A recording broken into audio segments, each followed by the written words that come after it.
Right on, right on. Big love and respect. Give thanks and praise. The program today is just going to be some random storyboarding. We're going to call this one the Pluto Pill episode. I heard that over on Cosmic Keys. Homie was using the term Pluto Pill, and boy, that really turned my lights on. I like it. Pluto Pill. We're going with that. So, it's just going to be random storyboarding. You can almost completely disregard what's on the board here. This is just some of what's coming up in the Enneagram project. But I just got to get some of these little stories off the table, and I'll be pulling up some graphics as I move through this. A lot of times I think the breadth and scope of the cultural influence on all of us goes underappreciated. And a lot of the things that I say or assert are often considered far-reaching or overly speculative or who knows what. But I have a very broad worldview. I hold to the theory that everything is everything, and thanks to the biomorphic field and Rupert Sheldrake, there's no such thing as coincidences. There is only correspondence. The pattern of the pater of the place that we are in. And so some of these stories go way back to the 40s. I want to start with the story that Dave Chappell revealed on stage in a comedic setting. He shared with the audience the reason why he went on retreat to Africa.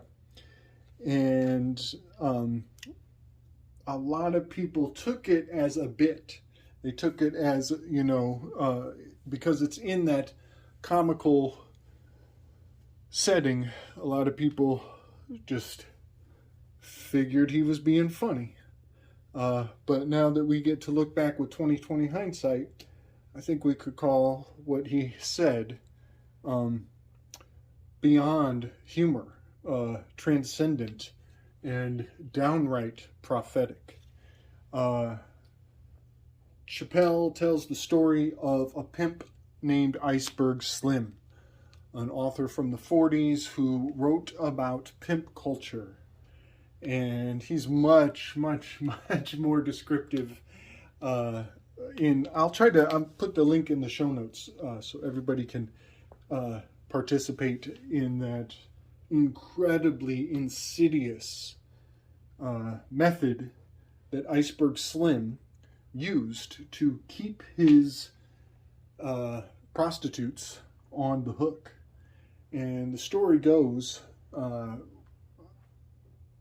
essentially. Now, I definitely recommend that you listen to Chappell tell the story, as it is a master's touch, and I am going to fall quite short of conveying the full, the full message of his story. But I have to just kind of summarize. He tells of Iceberg Slim would know that a prostitute who was working for him was at the end of her career, and she only had maybe a couple more tricks left before she became a full-blown liability. And he learns how to read the signs and symbols. This is, essentially social Darwinism at its evilest.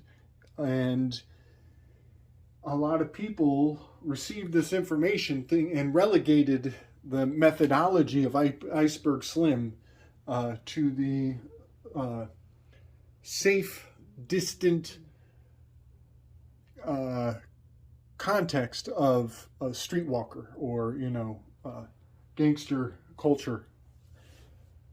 But I believe what happens here is a perfect correspondence to the COVID lockdowns. Iceberg Slim knows that the prostitute who's working for him is a liability. She's at the end of her career. It's time for her retirement. It's time for her to move on to brighter pastures. And what he will do is set up a situation and send her in to work one last job, one last very important job. There will be a suitcase full of money that needs to be exchanged, and with the fella that she's going to hook up with, she has instructions to put a little bit of this powder in his drink. And so she goes into the hotel, swaps the money, she puts all of the powder in the drink, and the John passes out on the bed and is unresponsive. The prostitute freaks out. She comes running to Iceberg Slim screaming that the guy is dead. She doesn't know what to do, and he tells her to calm down. I'll take care of it. She says, I put the powder in his drink, and he says, I didn't tell you to put all of it in his drink. So they go back up in the hotel room, and Iceberg Slim makes a phone call, and a couple of furniture movers show up with a big carpet. They roll the carpet up, they put the body in the carpet, they roll the body in the carpet, and they walk out, throw the body and the carpet in the moving van. Iceberg Slim slides him a little bit of money, and they all disappear. And now Iceberg Slim and his prostitute have a little agreement, and he has officially put her back on the hook for another 6 months, I believe. And she ends up turning, 200 or so more tricks for him. That story is so profoundly evil. It's so profoundly evil. It's so insidious. And he tells you, Dave Chappell says it. He says, that is the capitalist's handbook. And he was and they wanted him, Hollywood industry wanted him to go the distance, and he had to walk away. That's why he went to Africa, is because he realized that Hollywood is exactly the kind of people who run that kind of theatrical, psychological operation to get people to believe that they don't even need to get paid to do things at this point, that they can actually run people into the ground just on favors alone. It's proof of the blackmail industry running the world. It's proof. And if you're not getting the message, folks got a lot of catching up to do. So yeah, they ran the Iceberg Slim gambit on the world, knowing our personal health information, having done the universal health care, whatever they called that, with Obama, and everybody had to tell them their personal information, and all of the actuarial inevitabilities were unfurled like a book when everybody turned in their personal health information. And that's how they knew the perfect time to pull the old Iceberg Slim COVID-19 program. So I highly recommend everybody, grab that link, snatch it up, pass it around. Fool me once. Fool me twice. Some you're not gonna fool me again. All right, so that was Pluto pill number 1. Pluto pill number 2. While we're talking about incredibly insidious, terrible, dark mind fuckery, I want to talk about Fauci's name. I want to talk about Fauci equals I cough. Fauci equals I cough. And that seems cute, right? Seems kind of mind melding, I quaff. Every time you say Fauci, you say I quaff. Well, now I want to talk about the word cough. Let's see if I get this right. A-F and Q-U-O-P-H, I think. I think I'm getting that right. Cough and quaff are Hebrew letters. They're Hebrew letters. And I'm going to talk about the definition of, or the meaning of these letters in Hebrew. But I just want to put out a little public announcement. There are three forms of Kabbalah. There's the Christian Kabbalah with the C. There's the Hebrew Kabbalah with the K. And then there is the Greek Kabbalah with the Q. And I believe that, when I find meaning in the Hebrew language, does not mean that people who speak Hebrew are automatically incriminated. And in fact, I find in my overall assessment, personally, my personal overall assessment, I find the Greek Kabbalah to be the most likely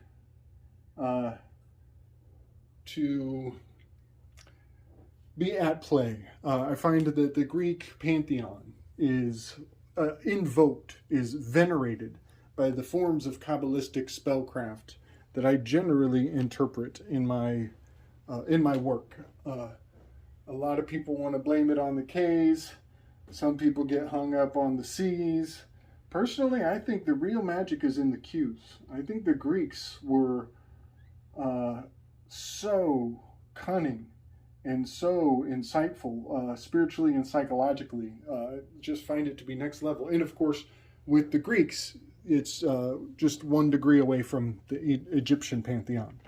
So there's a strange animosity in there. The K, the Hebrew Kabbalists, they actually have like intrinsic cultural animosity with the Greeks, as the Hebrews left Egypt behind, and the Greeks married in to, that Egyptian pantheon. So there is, between the Greeks and the Hebrews, there's a lot of angst, historical angst.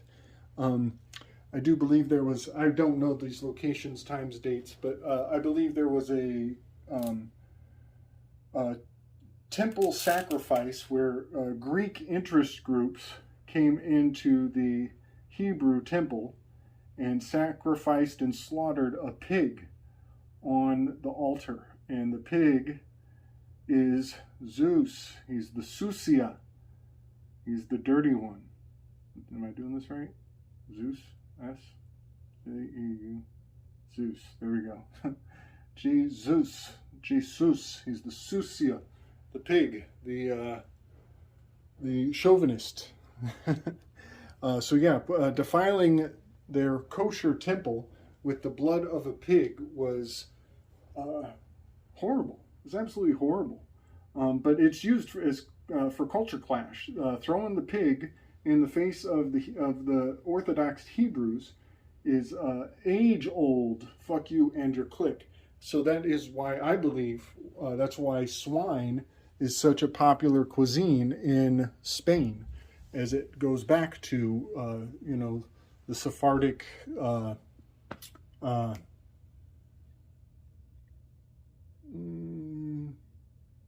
conversos, when they were converting the Hebrews over to the Hebrews and the Muslims, and just using dietary warfare, basically.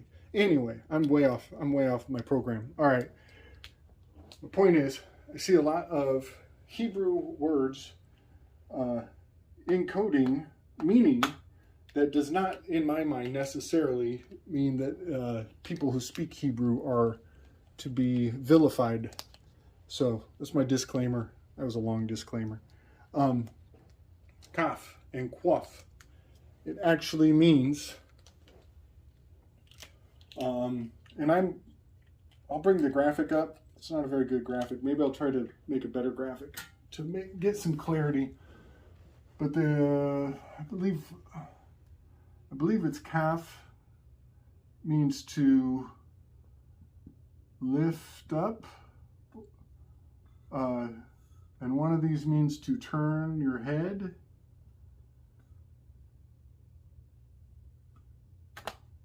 There are other meanings as well. Some of them pertain to the Fauci spell, and some of them do not. But what freaks me out a little bit, what freaks me out a lot of it, is how turn your head, lift up, and cough. That's the old prostate check for children. They actually, the doctor cups the child's testicles and tests their testicular health at an unnaturally young age. And I believe that all of this is a unnecessary ritual. It has deep spiritual implications, and everybody is turning their head. They're turning a blind eye to the fact that a grown man is copping a feel on their kid's testicles. And the doctor doesn't need to enjoy it. The doctor doesn't need to know what this means. It's the ritual that counts. And so turning your head and lifting up, that's what you do when you're paying a bribe. When you're taking a payment to go against your good conscience. When you're compromising, you put your hand out and you look the other way. It's literally a ceremonial indoctrination.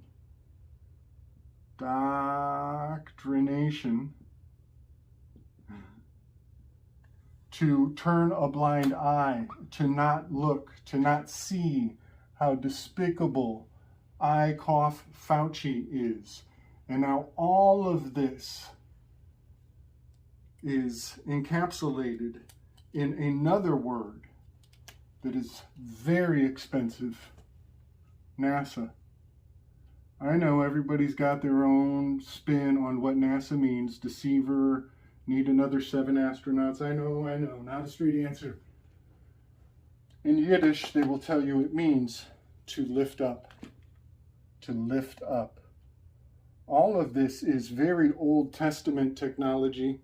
It is a form of making an oath of fealty, where in the newer prints they actually translate it as placing the hand under the thigh of the person that you're taking an oath to and making a promise by placing your hand under their thigh. And that is the PG-13 version of what is really done traditionally in that area. It was a hand under the ball sack. It was a testimony. This is testimony. All of this is testimony. It's the money of your karma, your progeny, those who will come after you. So it's actually making an allegiance even to the children of the predecessor of the original Hippocratic Oath. It actually involved giving favoritism to their instructors or their teachers, and giving preferential treatment to their children. So the original Hippocratic Oath also encapsulates the turn your head and cough of the eye cough. So I wanted to bring that one out while we're on the Pluto Pill tip with our little Pluto Pill buffet. One more thing with the eye cough and the Fauci. I want to point out the gain of function.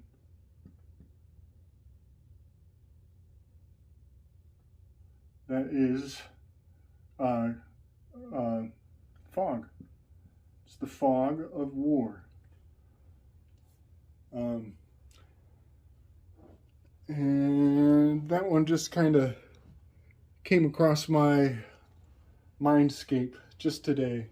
How FOG and the GOF correspond with one another. There is a fascinating culmination of alignments and events happening around this minor eclipse, the partial lunar eclipse that is inbound, I believe, on October 25th. There is a minor eclipse that is ripping through Oslo, Norway, Germany, and Turkey. But first I want to point out that the Queen's passing took place here in Virgo, under Boötes, which has to do with Sukkot, or the festival of booths. Boötes, festival of boots. So she actually passed a few weeks before we were fully aligned with Boötes, but she did pass in Virgo, where Boötes is a minor decan of that location. So the Virgo has a sickle, Sukkot, and she has a sheath of wheat, which is Spica, and she's holding it. The star of her hand is called Spica. That has everything to do with the placenta, and the Boötes is a void in the stars, an absence of light, and I believe that it represents the placenta as well, the auric field, the unseen. Now, what is beautiful and fun is that she has the sickle, and it's as though she has cut Spica away, or she has cut away the sheath of wheat that she is holding. But she has that sickle, that very important symbol, the sickle. She's holding a sickle and the sheath of wheat. So that is the sign under which the Queen passed away there in Virgo. And it is always important to see the 180-degree correspondence, because while we were in September, the full moon of the ninth stage of the subconscious of the mind is illuminating at its fullest potential. It fulfills the Piscean aspect. So while we are over here in real time, we need to keep our eyes focused as well on the nighttime sky as the moon fills up under the signs of Cephus, Triangulum, and Andromeda. And you might as well include Cassiopeia and some of the other minor decans in the area. So I just want to point out that also, while she passed away in Virgo, that Pisces will be important as well. There will be many aspects of Pisces that equals the feet, equals great many things, great many things.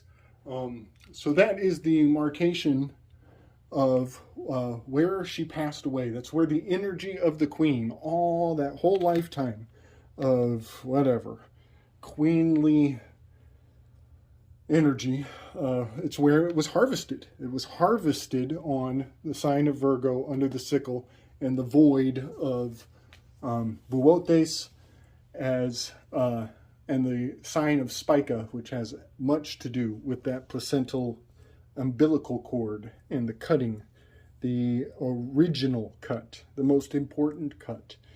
This is why court, the word court, means cut. So, what is quite fascinating about this fact is that the lunar eclipse, the partial lunar eclipse, will be a sickle shape. And it's happening just a few months after her passing, and it has quite a fascinating pathway. It's going to rip through Germany, which is Hermanos, and it's gonna cut the turkey just before, am I spelling that right? Turkey, I think do I need to eat turkey? Just before Thanksgiving. The sickle of the lunar eclipse will be cutting through Turkey just before Thanksgiving. So fascinating. And now I want to bring forward a graphic that will illustrate the path of the partial lunar sickle cutting through Germany and the Turkey. It is also perfectly correspondent with the Nord Stream maelstrom. The Nord Stream maelstrom is positively summoning the sea monster, Cephas. That Andromeda is tied to a rock as an offering. She's a child sacrifice. Cassiopeia and Cetus, the king, this is the Empress card. Cetus is the Emperor card. And they have agreed to give up their daughter, Andromeda, as a sacrifice to Cephas. So Nord Stream and the maelstrom that was summoned was an embodiment of the sea monster, this unknown element bubbling from below. Funny, not funny, the day before the Nord Stream event, NASA was telling us that they had sent up the DART mission to try to save us all from an asteroid, which is the theme of the movie Armageddon. And thank you, Joshua, for pointing out Russia just assigned their new general, Bufu commander dude, and his name is Armageddon. So the whole plot of Armageddon has just been re-injected into the collective. So what's interesting is that not only is that location correspondent to the sea monster of Cetus, it is also just a hop, skip, and a jump. Just the other side of Denmark is where Julie Andromeda Assange was chained to the embassy for 7 years, much like Prometheus is chained to the rock. Prometheus and Andromeda are interchangeable. They are the hostages of the zodiac, and they are at a very crucial location here at the spring equinox, correspondent with the Queen's passing. So Julie Andromeda Assange is playing out the drama, the cosmodrama of Prometheus being chained to a rock and being tortured by a vulture or harpies, some sort of bird of prey, is eating out the Promethean, his liver, his organ of purification. And wouldn't you know, looky, I got hooky. The fucking embassy logo, the flag of Ecuador that he spent 7 years chained down, it has a vulture on it. And a seaside landscape, a little tugboat, a little steam boat floating along in the river. And strangely enough, it's not floating with the stream. It's floating as though it were fjording, as though the ferryman, as though it were the light bearer ferrying across the river. Very profound, because Pegasus is part of this alignment as well. Pegasus is the bridge, it's the pontifice, so there is a bit of a ferryman fairy tale being encoded by that aspect of the Promethean cosmodrama and Julian Assange. So yeah, things around this partial lunar eclipse are looking very, very hairy and considerably supercharged, as Turkey was literally cut into pieces to give Israel their little gulag that they sent all the people from far and wide to live there and believe that it's a blessing now that they can live in a war-torn area. It's quite amazing. Quite amazing. Makes me think of the Gulag Archipelago, and how when Stalin passed away, the prisoners wept The prisoners cried for Stalin, even though he's the one that put him in there. It's so profound. It's so profound what humans are capable of. It's nuts.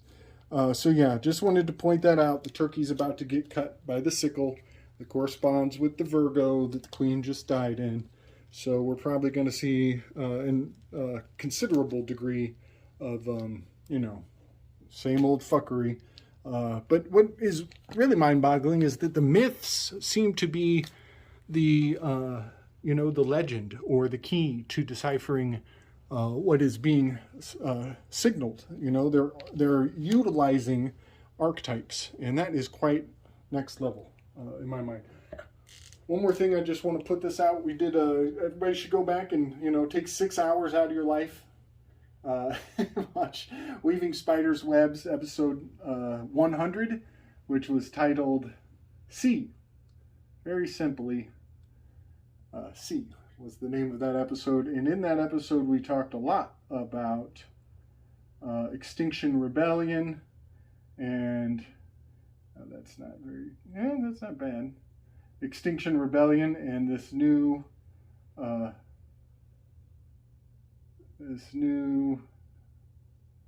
see if I can do this right. That's it. This new organization that has to do with climate change activists, and some of their logo that they've put together is really blowing my mind, because not only is it a skull, not only is it a person with Bell's palsy from taking on the forbidden fruit, it's also the pomegranate. Pomegranate. This is the forbidden fruit. This is Greek. The pomegranate is the forbidden fruit of the underworld. It's also a hand, palma, right? Hand,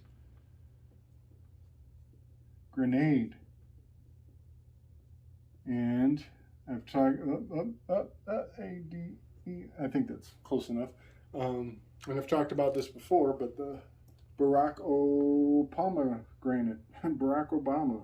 is a symbol of the High Priestess card. And the High Priestess card is, in classical depictions, as the pomegranate, the forbidden fruit. So yeah, they're making quite the mockery out of everybody by depicting this skull, the pomegranate, the hand grenade, the bomb, the fuse. It's a ticking time bomb. It's about to go off. That's what they're trying. That's what the symbol is supposed to mean. But that is also what the jibby jab is doing. The jibby jab is Bell's palsy, just waiting to happen with that forbidden fruit. So there's your disclosure. I don't think anybody needed it. I think we are all quite aware already. But anybody who's jumping behind old Greta, let's see if I get it right this time. Greta Tintin Eleonora Ernman Thunberg.